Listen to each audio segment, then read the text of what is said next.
Welcome to Kenton Teaches. Enjoy the video. In this video, I will explain how to study computer programming.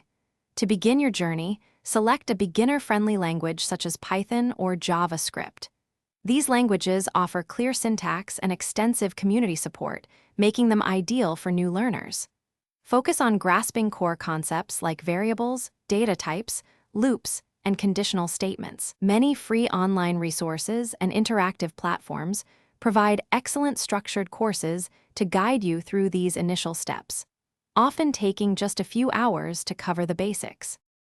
Once you have chosen a language, it's crucial to master its core concepts. A great strategy is to break down larger problems into smaller, more manageable pieces. This approach makes complex tasks seem less daunting and helps you understand each component individually.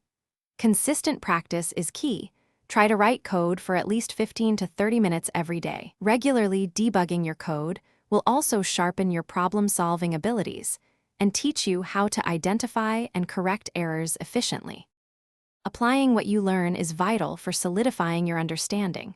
Start by building small projects, like a simple calculator or a to-do list application, to see how concepts work in practice. Don't be afraid to collaborate with other aspiring programmers on coding challenges. This can expose you to new ideas and problem-solving techniques.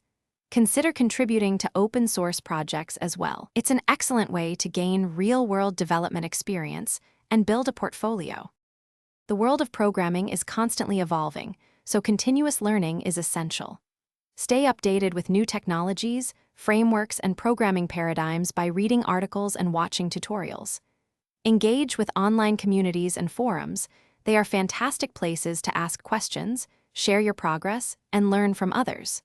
Finally, actively seek feedback on your code from experienced developers. Constructive criticism is invaluable for refining your skills and growing as a programmer. Thanks for watching. Please subscribe if this video was helpful.